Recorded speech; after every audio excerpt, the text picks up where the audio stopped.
everyone. Welcome back to another edition of StarSound Speaks. This is episode 240, and I'm so excited for two big reasons. Number one, Michael Bartlett is back with us again. Yay! Thank you. Hello, Michael.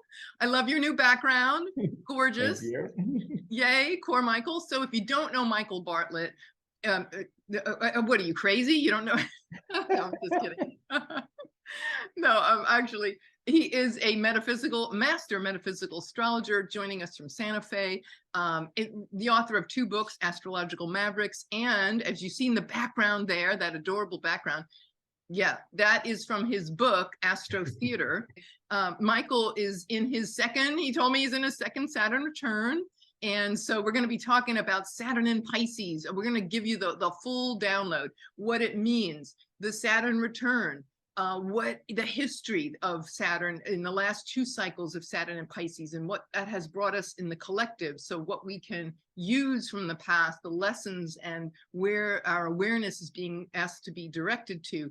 We're also going to talk about in our personal lives, what this looks like and how we can best harness it, especially Saturn for creatives. And even if you think you're not creative, you are creative. You're on this planet, you're creative. That's all I have to say. Anyway, and the final thing is we're going to take you, Michael will take us through Saturn and Pisces through all 12 zodiac signs. So buckle in for a fabulous ride. We are roaring and ready to go. The other thing I want to say is, oh my God, Michael, today is 0 Pisces. This is being recorded. Oh my God, we're finally, Saturn is out of its domicile. Don't you feel good? I mean, how do you feel? Out of both of its domiciles, right? Because before Aquarius, which is, Aquarius is the tradition, Saturn is the traditional ruler of Aquarius. It was in Capricorn, which is the ruler of Saturn's the ruler of Capricorn. So it's like, we've really been in this long cycle of carry water, right? And doing things better for the collective. And now it's like, oh, how wonderful we get to be in the transcendental sea of Pisces. The edges aren't so sharp. The ideas are more nuanced. I think that's the word that's been coming to me a lot lately, is the nuances. Because whenever I think of the Pisces things, it's like walking through a fog, or having grown up in California and you're there in Florida and you're the water, the sea otters that have the kelp that they wrap around their bellies while they're breaking open the oyster shells, and they're having that wonderful support from the bottom of the ocean, but they're in flow with the water at the same time. In Saturn, it's an oxymoron, Saturn and Pisces, because Saturn is structure and form and time, and Pisces doesn't give anything about that. Right. I know what you're going to say. Right? I know. I was like, I can't, got to be careful with the expletives, of course, but I mean, it's also kind of, I guess, that land. Also, sandcastles on the beach. Yeah. Right? Or how do you build a sandcastle on the bottom of the ocean floor? Welcome to Saturn and Pisces. I don't know. Well, let's go find out. We'll join with the whales and the mermaids, and we're gonna figure it out, or not. And that's the creative part, because when you think about when you go into the ocean, there's every single, we all come from the sea. We're, everything on the planet is thankful for the water that exists on the planet. It's almost like when I think of form, the form of Saturn and in the water of Pisces, we're ensouled beings, right? The idea of, the way that we're an ancient wisdom. Ancient, yeah. Very ancient. Astrology. I mean, that aspect of astrology that once we've, what's wonderful, nice about Saturn having gone through Capricorn and Aquarius is having done that work and then stepping into Pisces and owning the wisdom of that work that's been integrated, that's been blended with our daily life. So it isn't out of hubris, that can come out of the beginning of Capricorn. It's not out of the sense of the exclusionary aspect that comes in sometimes with Aquarius, but more like, okay, how do we create forms that support everyone? Right.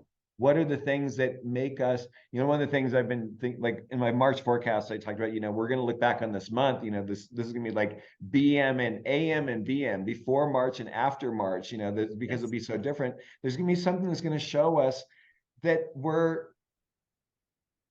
we have more in common as humans, right? With now that Saturn, which rules Capricorn and Aquarius, Pluto's going into Aquarius, so that Saturn's ruling that Pluto, ostensibly going into Right. Aquarius when it happens on the 23rd.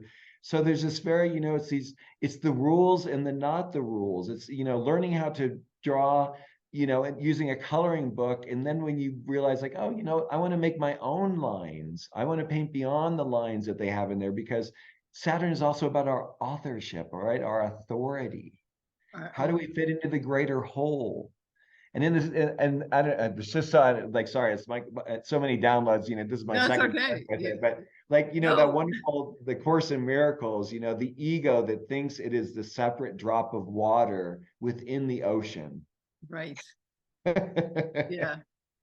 Yeah. Welcome to Saturn and Pisces, where you realize, no, not anymore. I love it.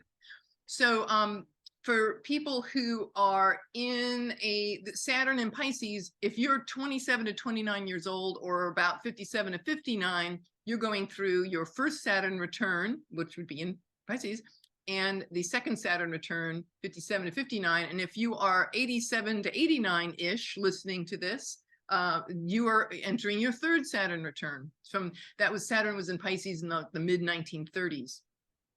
So wow, yeah, a lot of legacy building there with that. I also want to just lay a little Saturn and Pisces. I'm going to try to lay a foundation. We're going to just give some facts up front here to get us rolling. March 7th today, March 7th, 2023 to May 24th, 2025 is going to be Saturn and Pisces, and then it'll come back, it'll retrograde. It'll go into Aries, and it'll be back in Pisces August 31st, 2025 to February 13th, 2026. So it's almost 3 years. In history, where was the last Saturn in Pisces cycle? It was May 93 to the end of it was briefly May 93 to the end of June 93, and then the bulwark of it was January 28th, 94 to April 7th, 1996. And before that was I remember this, I was just a kid, but it was March of 64 to March of 67. So it was those 3 years where Saturn was in Pisces. I think back in history, my goodness, in the 60s, that was when we had the escalation of the Vietnam War. Jupiter as domicile ruler of Saturn and Pisces, Jupiter the military, the escalation of war, the cold, scary, hard facts about the sacrifice that kids were being shipped off to die in Vietnam, and the questioning of that reality, right? The reality check. Sacrifice, it speaks to that reality. Chemical warfare, Pisces rules chemicals and things, and so there was Agent Orange. At that same time, we were looking at the dissolution of the church, Vatican II. We had Vatican II reforms. We had the Beatles. The Beatles and the Vatican II were like side by side, facets of Saturn and Pisces.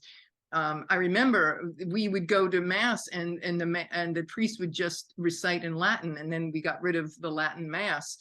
Big reforms, and then here's the Beatles, the greatest Beatles albums, Hard Day's Night, and Help, and of course Revolver, ending in Sgt. Pepper. Sgt. Pepper was actually recorded 29 degrees of Pisces, the final degree of Pisces. So this complete expansion into long form music, psychedelic music, Lucy in the Sky with Diamonds, LSD, all of that, the mysticism, the deep mystical elements that really changed the musical landscape, where we had pop music and Elvis and pop and Chubby Checker in the 50s, and then here's this paradigm shift into this otherworldly place.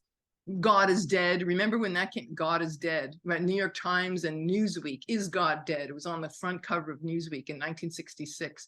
Everything became more secular. People were questioning religion and morality and reality. And well, the other thing to remember too, especially when with the mid 60s, was the Pluto Uranus that was opposing for many of us. Fortunately, mine's like 12 degrees away. I'm very thankful for that, but I've got Chiron dead on opposite Pluto Uranus.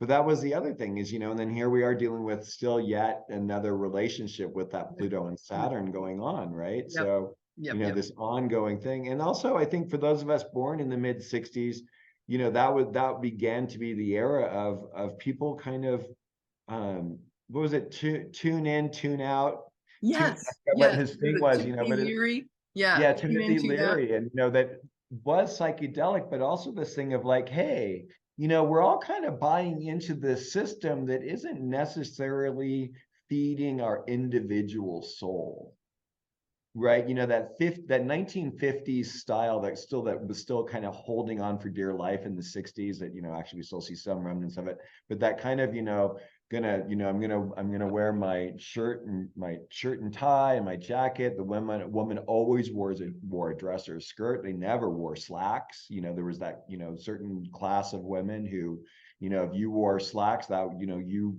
kind of lost your ladyhood in a sense. But it's like, not wearing a bra, for crying out loud. The Equal Right. Rights Amendment, which now is finally coming around for, which we thought was, many of us thought was actually completed here in the United States, but women still don't have the same rights as men constitutionally. Yeah. Then we see That's that in horrific. That's Iran, horrific. Afghanistan. Unconscionable. Yeah. And here, it's very obvious in certain countries, but yeah. Yeah. Even What's going here. on with the Taliban, and my heart, like what happened, in Afghanistan, and then you see, when we were pulling out, and to think of all those women who were given the breath of freedom, the idea of freedom, when you get that shown to you and then you're shackled again. I don't think one can stay back in history for so long, and that's, kind of like the with Pluto and Aquarius and Saturn and Pisces, there's something that really transcendentally has to happen, because it isn't about any one person. We're not in the land of Leo. We're not in the land of Aries. Right. It's not about any one of us. It's about this greater, it's about our ocean. It's about Mother Earth. So how do we be in relationship with ourselves and with other and all that is, in a way that it's win-win all the way across the board?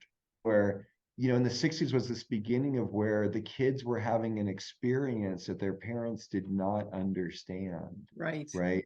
Yeah. They used to Before call it the that, generation gap. Talk about Saturn and Pisces, like Saturn being about legacies and lineages and generations. And I remember that's where, did you know that the Gap stores, the department stores, the Gap, I don't know if you remember this, but in the 70s, or was it 60s when they came out, and it was called the Generation Gap, and then they shortened it to just the Gap. I don't know if anybody knows that, but wow, I I think didn't it's very, realize that. That's so cool. the Generation Gap was Yeah. that's totally Saturn and Pisces, this Right. interruption of, you had Wally Cleaver and Leave It to Beaver in the early 60s, and then all of a sudden that all fell apart. We and then here come the Beatles and and the screaming memes. So I can still remember Kennedy Airport. I can remember, I was really, really young, but I remember in the newspapers when they had the Beatles came to America, and it was actually at like 20, that trip was 29 Aquarius. All right, so it just Wow. right, and these women were clawing. Those days they didn't have the little tunnels onto the aircraft. It was just the airfield. They emerge onto the airfield. And these women, these girls, were standing there with their hands in the chain link fence, screaming. And my mother got on the phone with my Aunt Claire, and she's like, "What are these girls? They're crazy. There's a generation gap, right? What are they doing?" And when they came back, and they did, of course, that year they came back to the States and they started doing these sold out concerts. Saturn was fully into Pisces, and the lid was off, and yeah. It's just that thing of us finding ourselves, right? And finding that those deeper connections, and realizing, because I think Saturn and Pisces teaches us that this physical form isn't all there is. So it's about our meditational practices. I know spirit is a huge part of your life. I know it is a huge part of my life. I can't imagine, not seeing life running through some sort of a divine filter, and that's the purview of Pisces, and especially when Saturn gets in there, it's like being able to hold one's own. And what I like about the idea, I mean, I've done my fair amount of like ayahuasca and acid and mushrooms and things, and for me it was always this aspect of, am I able to maintain the connection with myself regardless of what chemicals are going through my system? Mm. And there was one that was particular. There's one that's, I think I forget what it's called. It's like a series of numbers and letters. And I guess it's the chemical that's like the toad skin, the secretion from the toad skin. Okay. I don't ever want to do that one again, I have to admit. I mean, it was so, I really felt like I could have actually had a psychotic break and not have come back. But I also saw Kuan Yin and Buddha. I forgave my ancestors. I mean, that's also along these lines as well. And I don't know Mm. if you know this, but Grof, the Stanislav. psychiatrist, yeah, Stanislav Grof, who did the work, with all the, when they went back and they looked at why people had particular journeys the way they did, they finally figured it out. And I still get goosebumps when I think about this. It was their astrological transits. Wow. Yeah. So whatever astrological transit you're going on, so what that is, for those of you out there who aren't familiar with transits, like where the planets are currently in the sky and how they're affecting your personal planets, makes you have certain experiences. When you're taking hallucinogenics, mood altering substances, you will be presented with almost pure archetypal representations of those transits that are going on. So huge, like when I first heard it, I was like, oh my God, that, because I would always remember like doing these journeys and be like, well, why was this one this way? Why was this one that way? And I remember my first acid journey, like I remember looking at this image and it would, how you look at something and it morphs. Well, you might not, I'm assuming, but it kind of morphs for you, and it got angry, and I was like, okay, now I want you to be happy. And it morphed into something happy. And like, okay, I will be fine in this space. And that's Saturn and Pisces, right? It's like learning, it's not, when we're young and we learn the spiritual path, it's all this thing about protecting ourselves. Oh, I've got to put this aura light around me. I've got to send out this light or anything. But what my thing is now that I really realize, what we have to do is we have to radiate our light so strongly that those things don't come towards us. Mm. We're not Yeah. protecting ourselves. We just radiate our light, our Yeah. authenticity. That's a higher level. That's another level of understanding, like a different plane of engagement of reality. Yeah. And it's not fear-based, because the idea of Right. anything where you're doing protection implies that there's something out there that can attack you. That I'm not that saying can, that it can't, and I'm not saying that, that I'm omnipresent and I do this and therefore nothing will ever happen to me. I'm a human being, I'm in physical form. I'm still here for lessons. right. We all are. Because it's karma. That's the other thing, right? Saturn and Pisces are like the ultimate karma. It's the Akashic records. I mean, there's just so much in this whole area. Maybe address here the shadow side of Saturn and Pisces, what to look out for. And you had mentioned earlier about, was it Timothy Leary that said tune in and tune out? I remember that another line from the 60s, people used to say, when they take mind altering drugs and things, some people went out and never came back. So that could also be, that's a Saturn and Pisces thing. That can be a shadow of, we lose ourselves so much. I mean, obviously drugs, drug addiction, any kind of addiction, where there's that loss of the saving people, right? I mean, because we got to remember too, with Pisces, Virgo is the service access. I mean, Saturn and Pisces, like, I don't know how for you, but I've been a CFO for the homeless shelter here in Santa Fe for years. And before that, I would always have people who would just automatically come up to me. I mean, it's like, because there's this thing of like wanting to help people who are in need. Yeah. But Saturn and Pisces has to learn to teach people to fish, not to give people fish. Right. Teach them to fish. Empower people. It's about empowering people so that, it's the 100th monkey. Yeah. And I think about with, like there are limits to, like doing the mind altering plant medicine, ayahuasca, there's been such a huge explosion of that consciousness and awareness in the last, decade or so. And yet there is, even with that, as much as that tears the veils off to where, one sees themselves in that, but also astrological transits, like you mentioned, but like you were just saying, it does come back to, it's being able to hold that knowledge, not having to use the chemical thing will only take you so far. And then, there is that part where you have to, you know, integrate that for yourself, free of that. I remember Eckhart Tolle talking about this, you know, he said that somebody asked him, Eckhart, did you ever do acid? And I think he said, yes, he did it once. And he said he wasn't really that impressed with it, because he's like, you know, it's kind of like a hijacking, using, you know, chemicals to hijack one's consciousness. And yes, it provides these openings and all, but he said, you can do that, you can get there. He felt it was very harsh. And so here's Saturn and Pisces, the softness of this, embracing this other levels of reality. He felt it was harsh, and that you can get there by being fully present in the now, you know, using breath. I mean, there are accesses that are soft. I'm not making any judgment in any way whatsoever. Exactly. I'm just. But those people who don't want to know, and I agree with him. And he actually, like in human design, you know, which is basically kind of a nice, interesting derivative of astrology. Well, actually it uses astrology, I'll put it that way. There are things called gates, and he has what's called the now gate, which is something that I have as well. And so his, you know, he understands that in the moment, I mean, that's the other thing, Saturn and Pisces, it understands there's something about the moment, the power of this moment. You know, there's the now. Like when people tell you like, oh, well, I want to change, or I want to do this, it's like, all right, here's your moment. There's only now. Yeah. All right, here's your moment.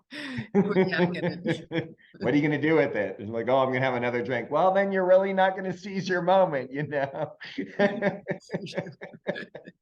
It's like our dependencies and our, you know, these things that, you know, we can get lost in. We can, you know, Saturn and Pisces can also be this thing where we think we have a good intention, and then life has a way of teaching us something different. One of the things that's come forward for me for a lot of the people who come and see me are healers themselves.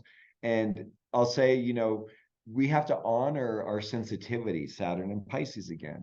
You know, if we don't honor it, then we have to pay the consequences of not being the appropriate gatekeeper. Saturn is a gatekeeper. Saturn is that which allows us to say no. And when you can say no, when you're inside the ocean, that's a powerful position. That means you can say no anywhere. I love that. Saying no inside the ocean. Wow. Inhale that one and hold that. You know, these are all koans, right? You know, what's the sound of one hand clapping? You know, if you're in the forest, if you're not in the forest and a tree falls, you know, do you hear it? You know, does it make a sound? You know, these things are like, it's not meant to give us that structure that we would want in Aquarius and that we'd really ultimately seek in Capricorn. But it's that thing of like, it's the knowing of the not knowing and being in relationship with the unknown. That's one of the beautiful things that astrology gives us, is this understanding, like, you know, I don't know, and it's going to be okay. Yes. I know.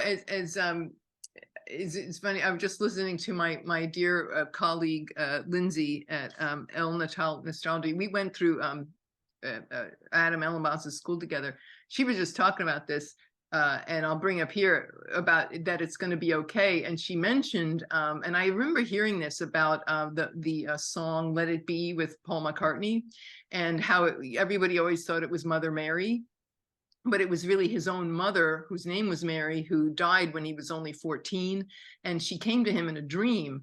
And she said, you know, he had obviously been through a lot of, you know, with just drugs and this and that, and just a lot of stuff going on in his life. And she came to him in this time and said, everything's going to be okay.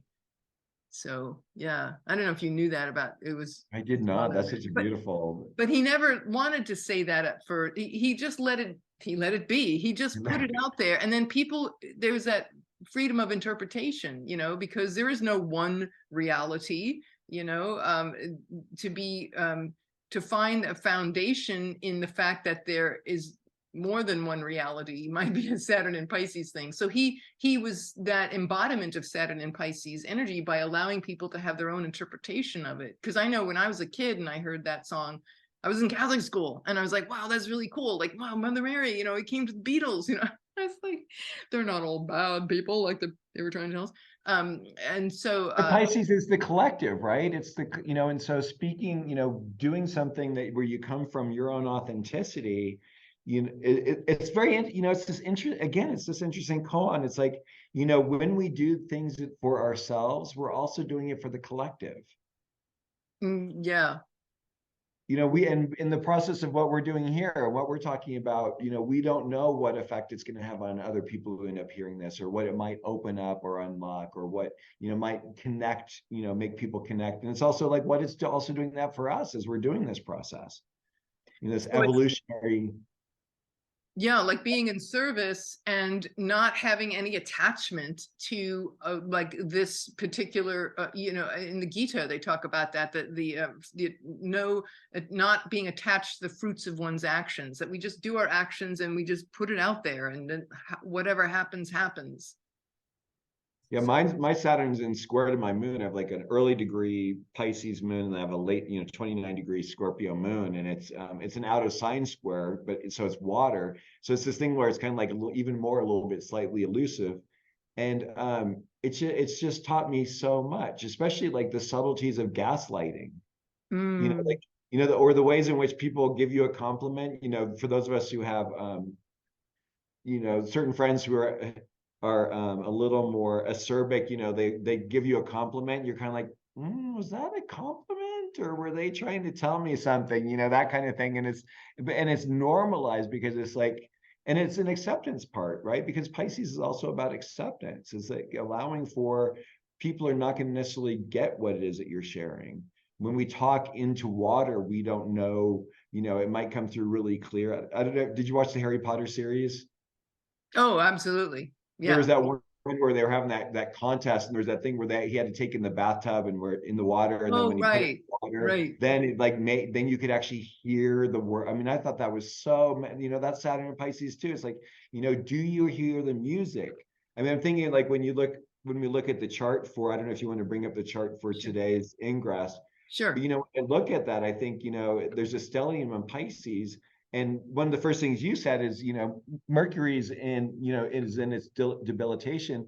But I love Pisces. I mean, I love Mercury in Pisces because, especially like in the 12th house, whenever I see that in a person's chart, I ask them, do you hear the voices?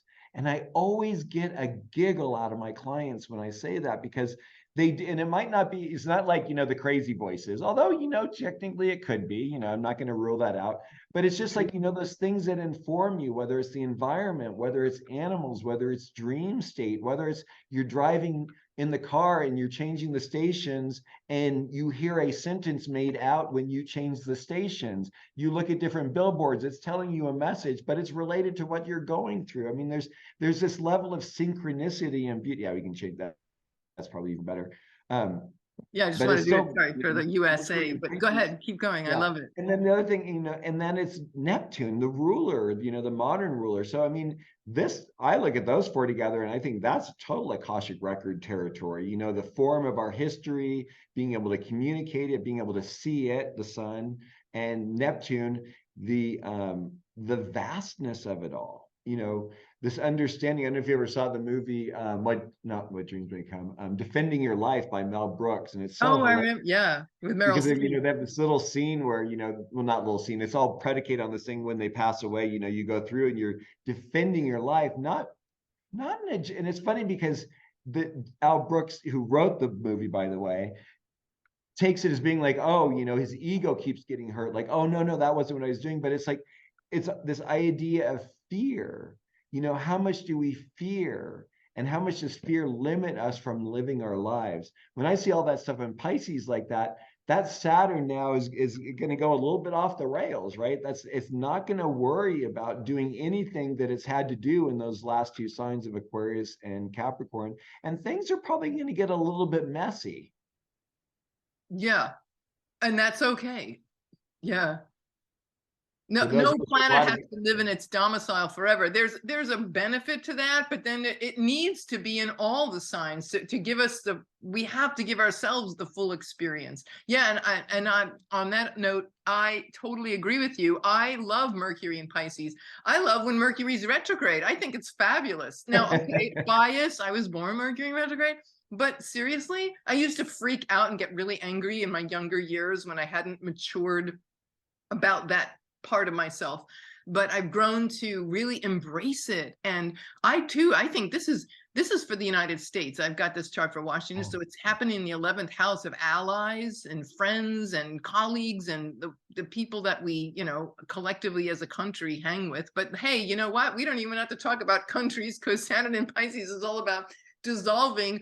What is a country? It's some political map, or it's like the country, like what country do you belong to on the inner? But I think this is fabulous. I think it's fabulous that it's not conjunct Mercury, but it's pretty close. And Mercury's right there in the middle between, and it's in combustion, under the beams of the sun. So it's just, you talk about, this is such a divine, there's an incredible divinity about this particular next 3 years that I think I know that you and I are here to give people hope and to see it in that way, because honestly, the last few weeks months reading about Chat GPT and Pluto's entrance into imminent ingress into Aquarius, it's like really freaky, all that AI stuff and people becoming bionic and having these things and and it's like we have to, and that can really suck us in. And with Saturn and Pisces, we could definitely lose ourselves in that kind of scenario. But here, I feel that this stellium here, I mean, I don't know if it's considered exactly a stellium, because they're not within 3 degrees, but still they're all co-present. And and it's Jupiter is in the traditional, Jupiter being the ruler, Neptune modern ruler, Jupiter is the ruler here. What that means, I just, to me, there's a lot of hope here. We have to lean into that, to not be, Saturn and Pisces is like not being afraid of the unknown and taking responsibility for gosh, it is weird. We take responsibility, we get serious. It sounds weird, but we're getting serious about compassion and forgiveness and dissolving boundaries and having that be a good thing. I don't know if I'm making any sense, but no, I mean, and hello, that's what this territory is about. And I see a stellium as anytime there's 3 or more planets in the same sign. So I mean, I think this is completely legal, and I love that it's bookended, with that structure, of Saturn in the front end and Pisces, I mean, and Neptune on the other, so have absolute structure at the beginning all the way up to that which isn't. And Mercury as the psychopomp, the only, God who is able to hang out in Mount Olympus with the gods, hang out with the mortals on Earth, and also visit Hades, aka Pluto, down in the underworld. And so, what better way for communicating these deeper understandings and seeing things? And and how do we accept the fact that we are all brothers and sisters? How do we see the ways in which that we were talking a little bit before we started? You said that there was a thing that came up about Texit, and the idea of country lines and state lines is completely Saturn and Pisces. I mean, they're arbitrary lines. I mean, sometimes you will actually see, like, between Portugal and Spain, there's a range of mountains that actually you can go like, okay, I understand why these 2 countries are separated. But vast majority of places, there really isn't anything other than, okay, we're going to put a line there. Like, in fact, where the 4 corners are, not far from where I am, they just found out, I think there's something like they're 150 feet off from what they are. So all these people have been putting their arms into different states all these years. They're all wrong. Sorry, sorry to pop your bubble out there for those of you who have done that. Redo. But again, Saturn and Pisces, right? We think that's where the line is. We're not sure. It's a liminal space. I mean, Pisces is,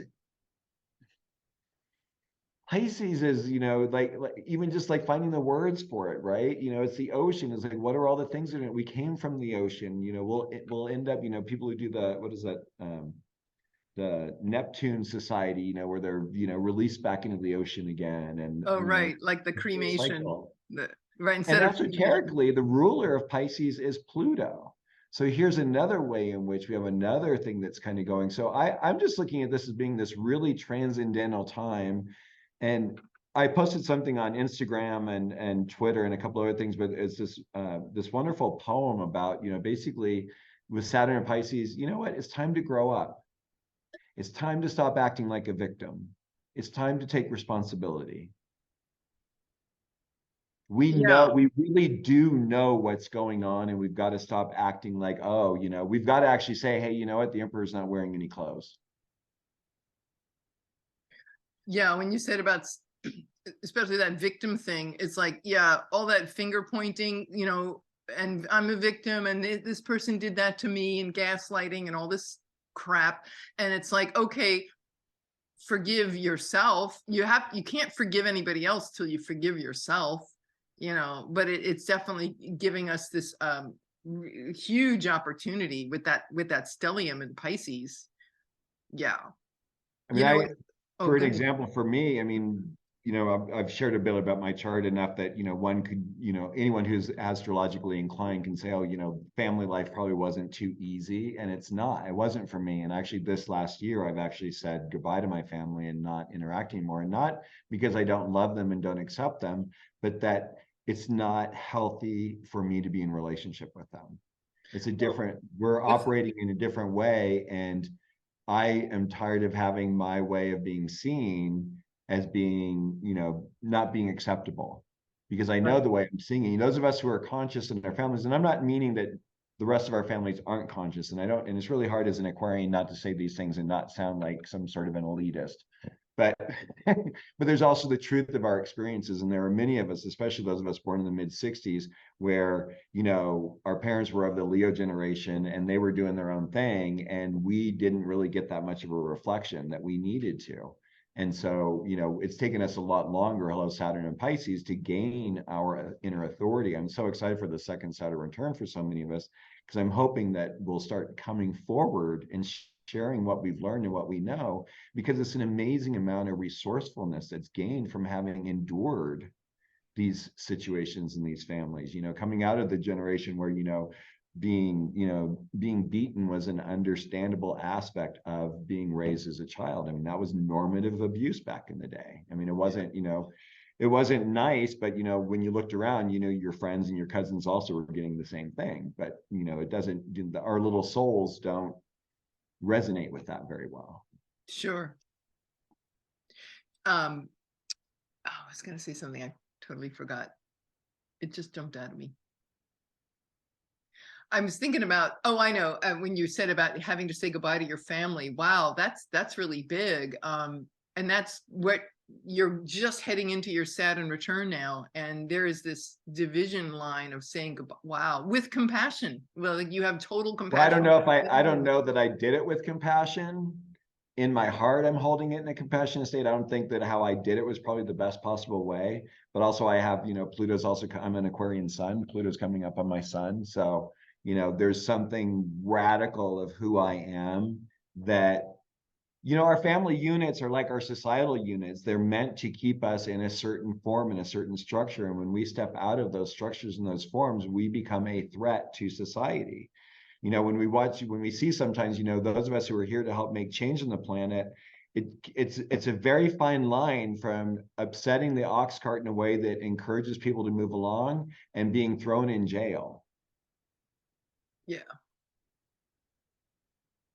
And I think we're gonna, this process again, this Pluto Saturn thing between Aquarius and Pisces, I think, there's gonna be how we're going to be sharing and expressing these things about who we are.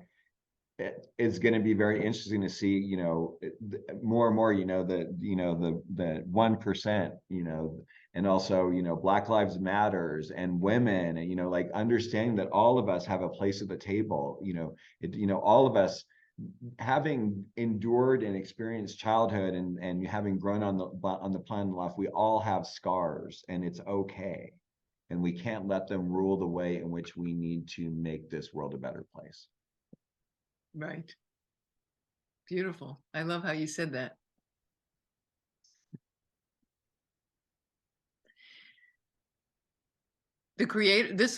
This will fuel. Can you imagine the potential of this for creatives? We were talking about that earlier. Let's talk about Saturn and creative, like the creative, how we, just what you've just said goodbye to your family, and however, like you said, it may not have been perfect, but it was what it was.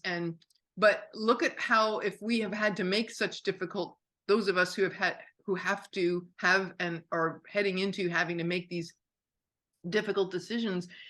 The creative process, us, with art and beauty and writing and like what, Mercury and Pisces, we can write, we can dream, we can journal, to witness this process, and giving ourselves like a lot of room in which to explore this as a way of healing.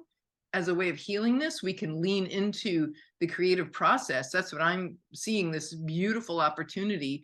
The blues music, when you think about this, is blues music came from pain, and the Black experience, and the Mississippi Delta, the 20s and the teens of in America, and the singing the blues, and the hardship of life. But out of that hardship, I'm getting chills saying this, came one of the most important genres in American music, which became worldwide, but blues music. The Rolling Stones, Keith Richard actually honored all of these Black musicians, took the time and energy to honor them, because he knew that without them, this is a few years ago, but without them, where would they be? They like and they aren't getting the acknowledgement he's getting, and the pain he feels for seeing that he got that acknowledgement, and knowing and they how didn't. much those individuals deserve it and they're not getting it. It's like, so, oh. Yeah. But it's like, the fact that you can under the worst possible difficulties of hardship and suffering, that there can be this kind of divine grace, and how that can fuel the creative process. The greatest works of art have often come from that place of pain and suffering, and blues music for one. And I think also, like, going back in centuries, like Beethoven, he had an abusive father and he used to beat him, and he hit him and it made him deaf in 1 ear or something like that.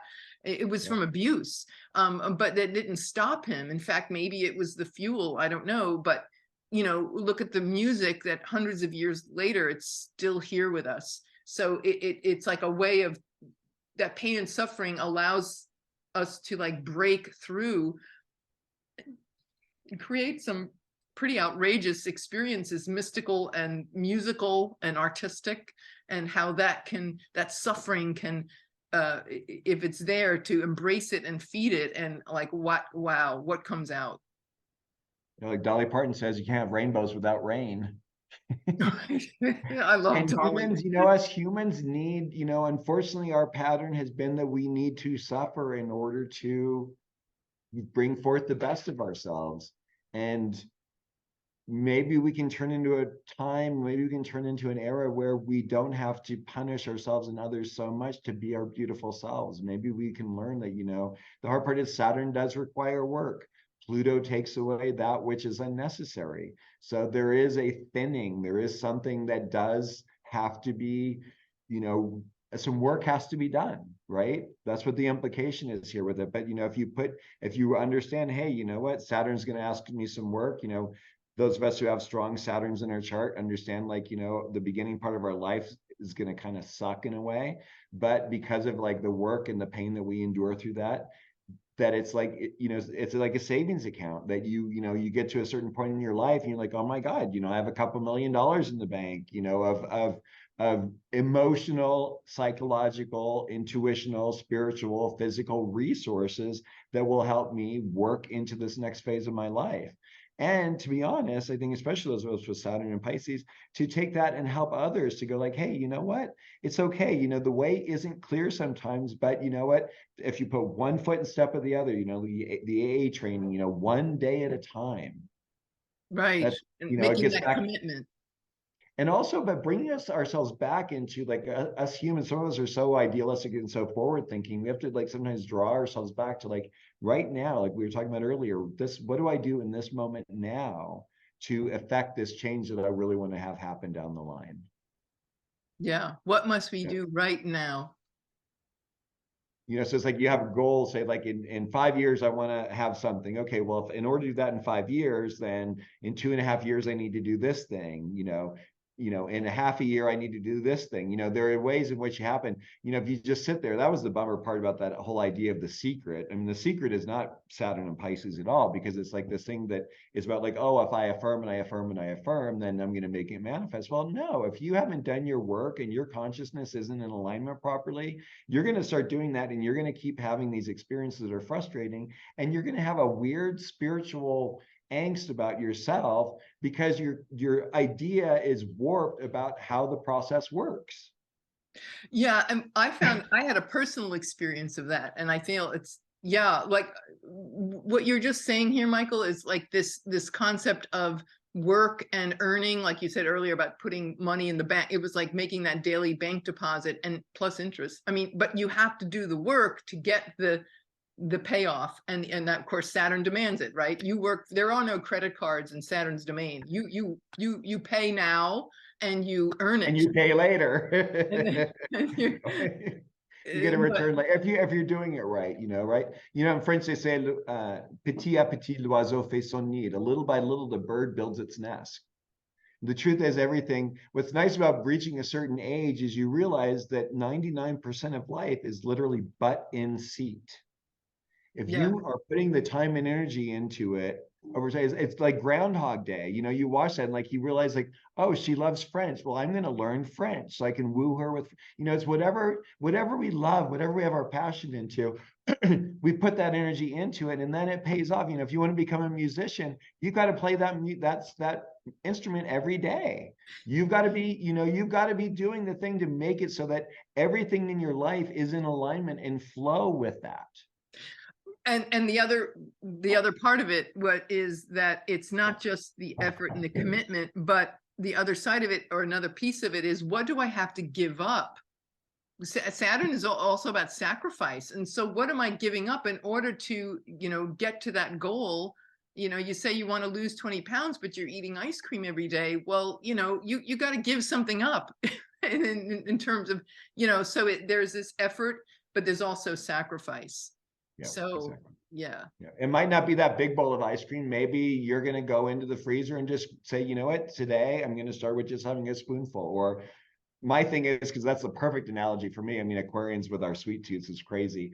Big bowl of ice cream every night. Now I'm down to a ramekin, and I'm trying to get it like, and I'm probably little ramekin. having that. You're trying to eliminate the ramekin. Oh my. Well, I have a Jupiter Venus trying too, so it's like it's really hard to not enjoy the sweets that life has to offer, Yeah. Oh my. Yeah.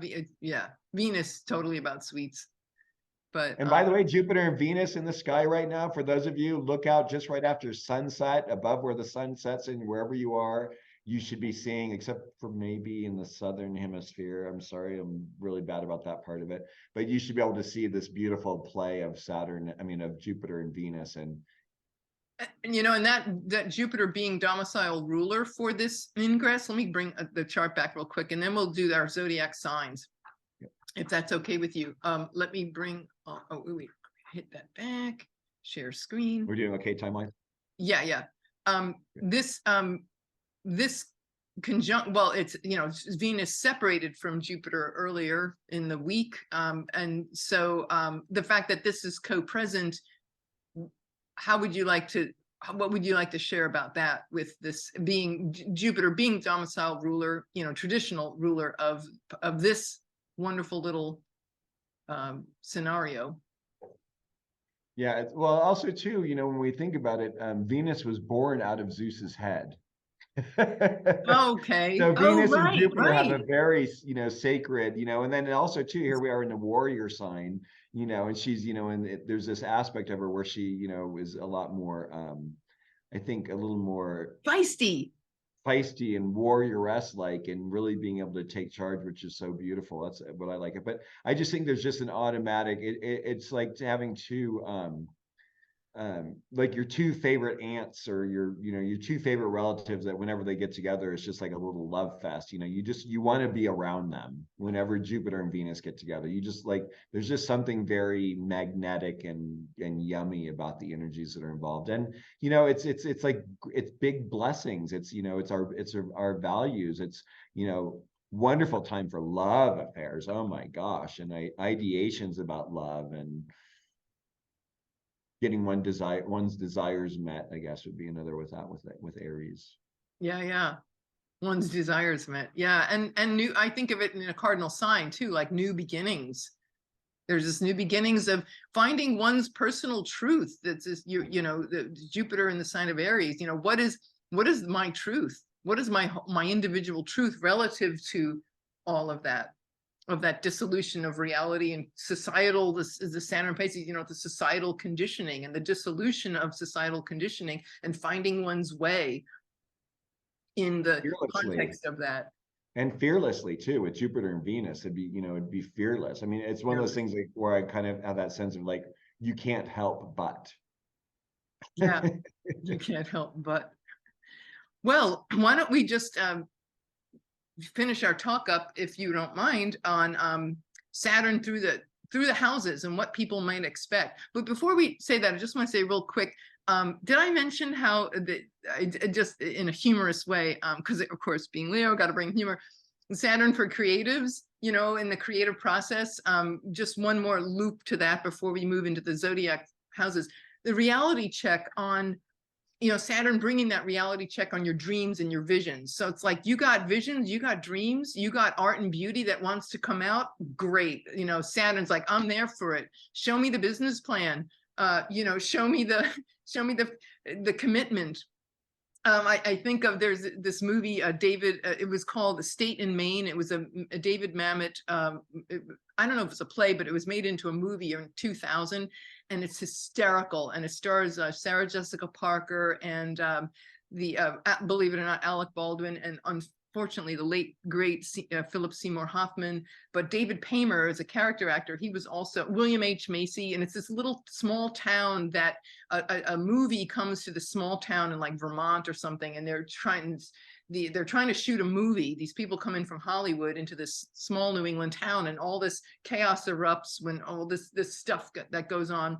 The lead actor, Alec Baldwin, is this Lothario that gets into trouble and blah, blah, blah. But meanwhile, then David Paymer is the suits, as they call them in Hollywood, the suits, the corporate part of, the studio executive that flies out from LA to try to undo all this madness and this chaos, or just to try to make sense of it and get everybody back in line. But I remember this, and just to me, that he is the very personification of Saturn and Pisces. Is like, okay, you've got some case, you're making art, you're making great art, but let's get serious about it. So but I can still remember, David Mamet is so cutting with his words, but it was great satire. And had one line he said, David Paymer's character, he said somebody was trying to mess with him, or trying to just be off with him, and he said, "Listen, you son of a bitch, I made $11 million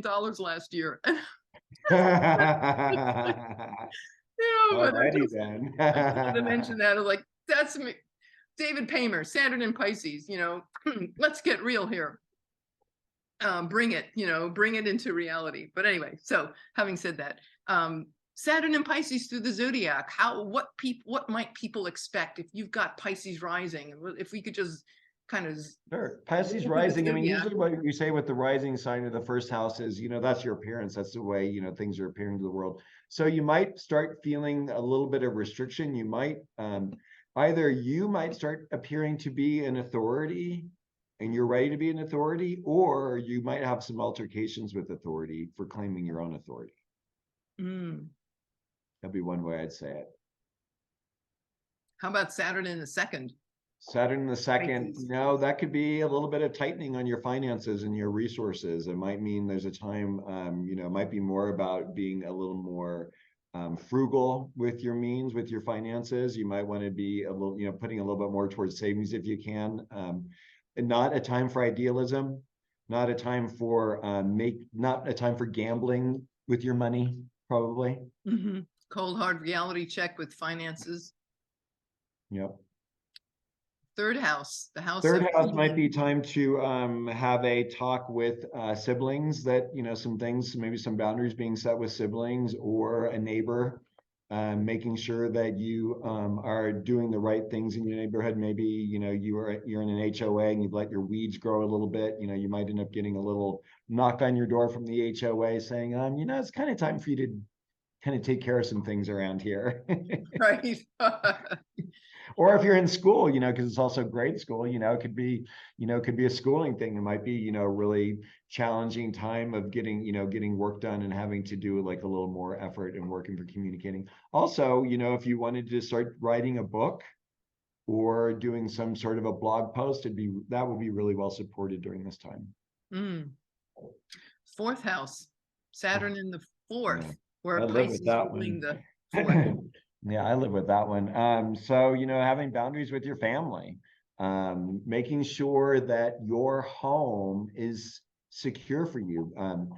What I find, especially with Saturn in the fourth house, is this thing of like, for those of us who have Saturn in the fourth house or where it's visiting that, is like, are we the ruler of our home? Are we the ruler of our environment? Are we being the gatekeeper to make sure that people who shouldn't be not inviting drug dealers over to your home, Right, right. not leaving the door unlocked so the robber can come in and steal. It's these little things like, I think it's an ancient Islamic saying, it's like, trust in Allah and tie your camel to the tree. Right. You have to do your part. Right. And The fifth house, the fifth house for, you've been talking about with the creativity, right? I mean, go out there. Like I whenever I see planets in the fifth house, I think of people's creative abilities and their, so Saturn there is, maybe you want to start learning how to do ceramics.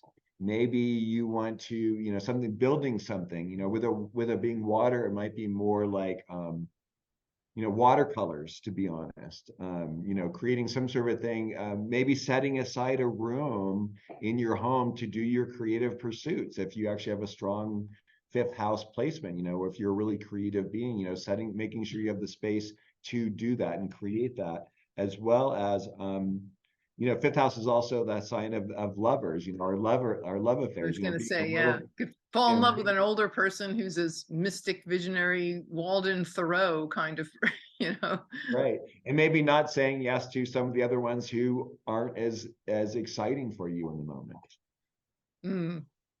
So, Pisces in the sixth, Pisces ruling the sixth house cusp. That's our daily work, right? So that, but also our health. So, I like to think of this part as like, our different diets, making sure that we have the right people around us so that we're eating the right kinds of food. If like we were talking about a little bit ago, not eating a bunch of sugars and those sorts of things, eating healthy things that are good for us and that we know fulfill our system. Watching TV, if we watch it in ways that is more fulfilling and not as scary.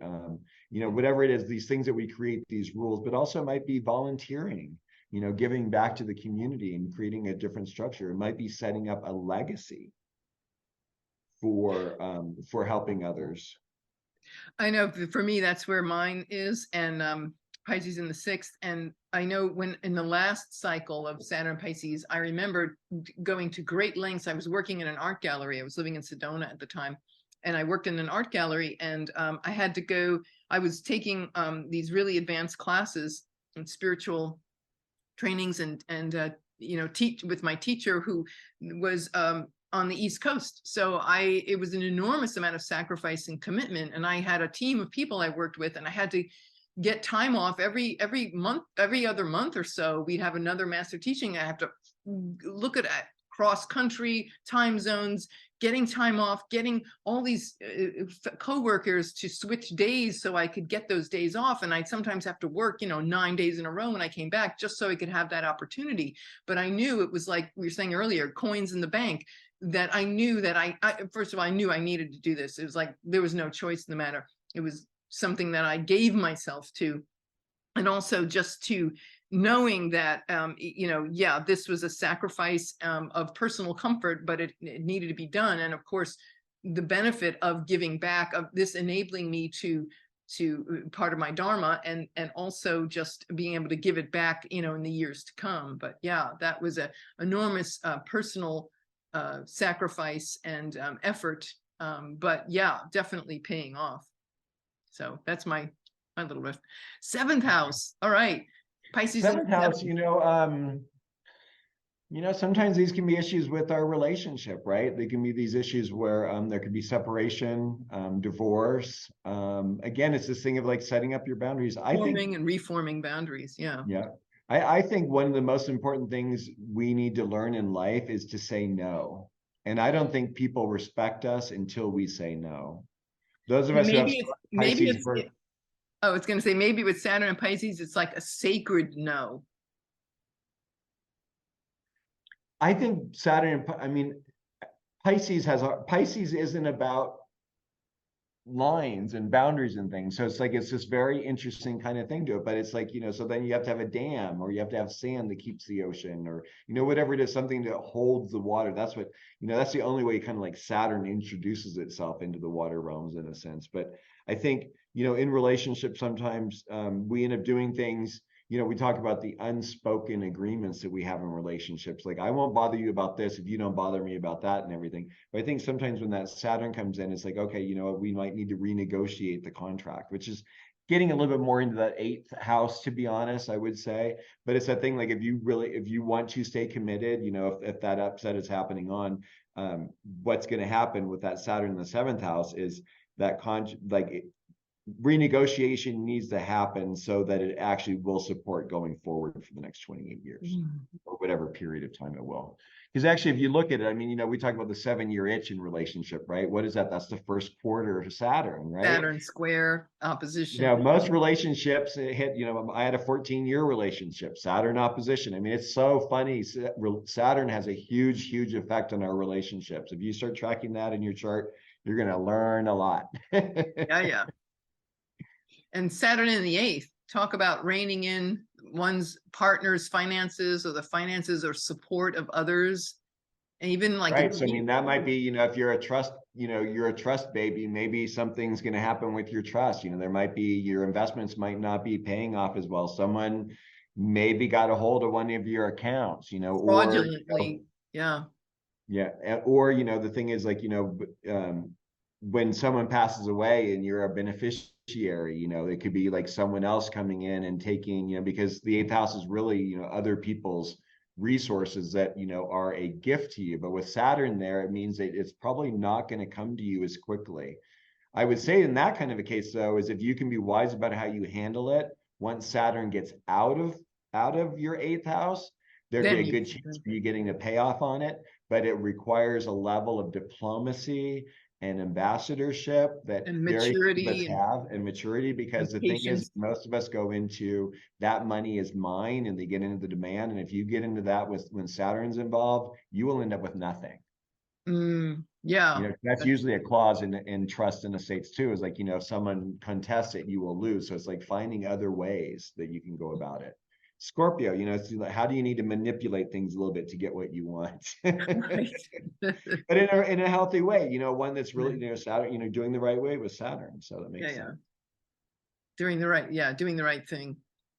The ninth house, Saturn in the ninth, or Saturn transiting in the ninth, or it can be limiting. If I probably wouldn't recommend foreign travel. I would probably recommend more like going university or going higher education. What is it about your higher belief structures and ways of looking at the world that maybe need to get reevaluated? It could be a really great time for starting a meditational practice. I also think it could be a crisis in, shifting one's foundations. Like, oh, I thought I was, Seventh-day Adventist, but now I'm, I did ayahuasca, and now I have a different worldview of, I don't know, something regarding one's spiritual foundation. Especially, and especially for any of these, like when we're talking about going through these houses, if you're coming up on a Saturn return for these, it's going to be like even more like whatever that is really meaningful for you, that you've been kind of working on for a long time. I mean, like as an example, this is now my 4th time I've been invited to speak on this, and it's like 4 different astrologers unknown to each of the astrologers, and it's kind of like, astrology teaches us, that there really aren't any, what do you call it? It's not synchronicities. There aren't any accidents. Things happen for a reason. So it's like, we're radiating these energies all the time. So it's like, as you come along with these, it's like this, you're reaching a level and beginning to own and honor the fact of what you've learned as Saturn has gone through all the signs now 2 times. Mm-hmm. 10th house, oh my gosh, it's like, this is great Big. time for really stepping out and doing your work. I mean, Saturn technically rules the 10th house of Capricorn. And so there's this way in which we step out in the world and own why we're here for doing our career, how we're seen out in the world. So it could also be like, when I think about it, Queen Elizabeth and Harry both, Queen Elizabeth had and Harry has Saturn and Scorpio on the midheaven. And when I think about that level of rulership, that, like, oh my, look at how much Harry's commanding the attention of the public. Mm-hmm. How long Queen Elizabeth was able to garner that attention and that sovereignty. It's a very, very powerful, wonderful place for Saturn to be. And it's not to be taken lightly. They are significant shoes to fill in that position. There are trials and tribulations as she endured many times, Yes. over the decades, and then as he is currently doing trials and tribulations. But there's this wisdom and maturity and seasoning that's required, like an initiatory, almost like an initiation. I always think of Saturn as, initiation by the spiritual elder, and the garnering of wisdom. So yeah. 10th house. And anytime Saturn's on an angle too, I mean, it's going to be so presented. I mean, that's my Maverick work. It's like that Saturn is going to be so, the Saturn on the ascendant, whenever I see that, that's in your birth chart. If you have Saturn on your ascendant, chances are there was some kind of a separating event that happened between you and your mom. I mean, these planets literally mark us when they were on the angles. Yeah. Yeah. 1st and 10th are like the 2 most powerful angles, at least in traditional astrology. They're huge. And that's the 10th is one's reputation and, how we show up in the public reputation. So, okay. 11th house. 11th house, there, another 11th rulership, house is all Aquarius, so the organizations, it might be a thing of like taking on the role of being a leader in your organization. Maybe you belong to Kiwanis or Rotary or your local astrology group, and you're like, you know what, I'm really feeling like I'm ready to kind of step into this place of doing something a little different. It could also be a little thing where you might, in the organizations where you felt like you really needed to be close to people, it might not be as the resonance, kind of like what you were talking about earlier, where it's like this switch from it being what you think it would be. Mm-hmm. Yeah. So service might show up. There could be a dissolution in how we serve and who we serve with, or what tribe or community that we align ourselves with. Exactly. 12th house. 12th house. Ooh, Saturn. This is in traditional astrology. This is the joy of like Saturn, the hermit, the recluse. Right. And also, we've got another redundancy of Saturn and Pisces in a sense, right? Because that's the natural house for it. So I find that the 12th house is this interesting placement where we have a hard time accepting our own, whatever that planet is, and we project it on others. So Saturn in the 12th house is projecting on one's authority onto other people, right?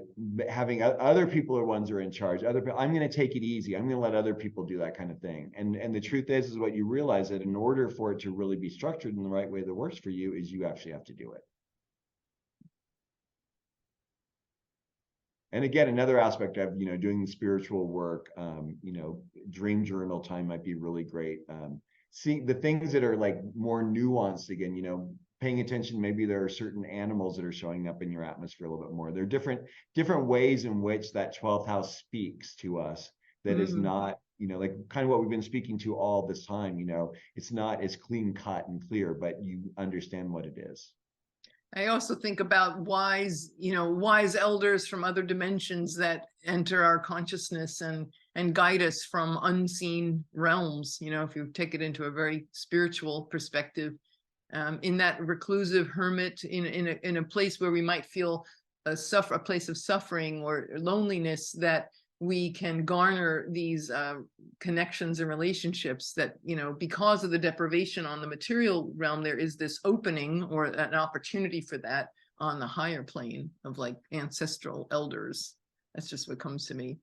Yeah, and I mean, again, I mean, I would listen to this whole thing that we've been talking about all day today, you know, for that position as well, because it's a very rich, rich place. Yeah. You know, and I also think too that when you talk about, you know, things, Saturn, like the chickens coming home to roost, and so maybe the things that happened in previous, if depending on how old we are, that happened in previous Saturn cycles coming around, the cipher completing. So if I think, you know, you think about like the previous Saturn cycle where, for example, the Vatican with the clerical abuse, the sexual abuse of children, that there may be some another there's a completion there, or some kind of you know, the suffering is an opportunity to be complete and to be dissolved, and you know, there's a forgiveness of self and others, and you know, like that could also be occurring, you know, depending on how old we are, if we were around when that happened, or what, you know. Yeah.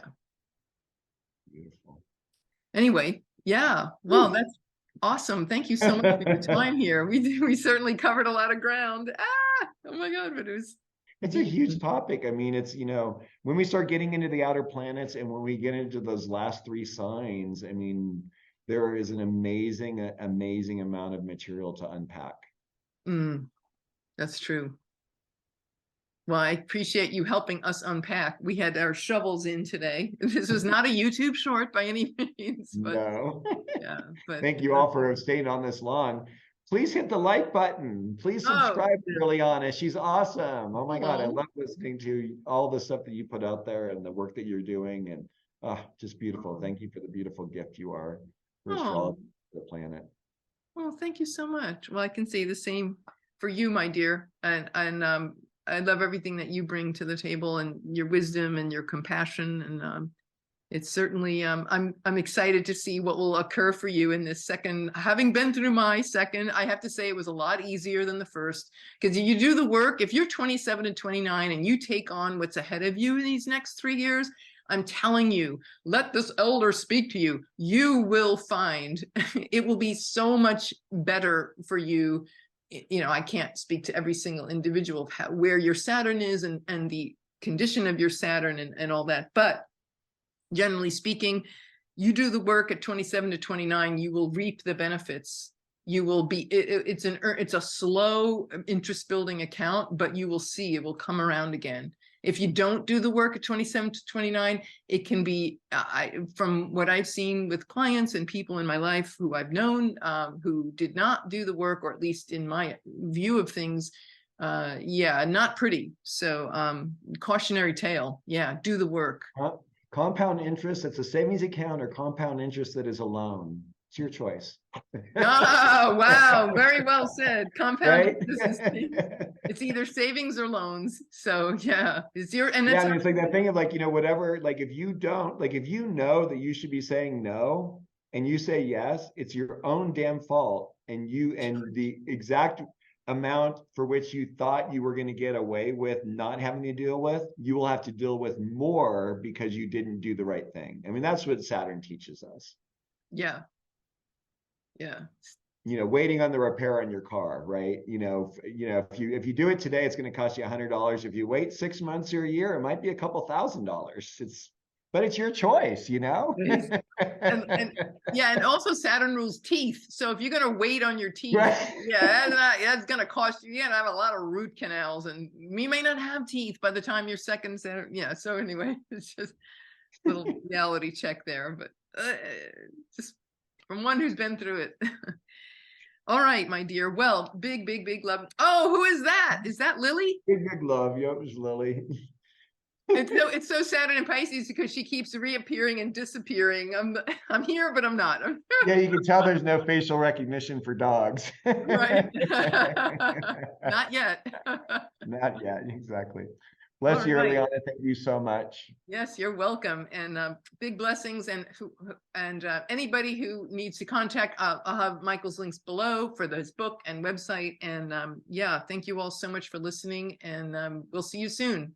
This is Irlianna Samsara, StarSound Speaks, and Michael Bartlett of Core Michael, Metaphysical Astrology for Modern Minds. Bye, everybody. Bye.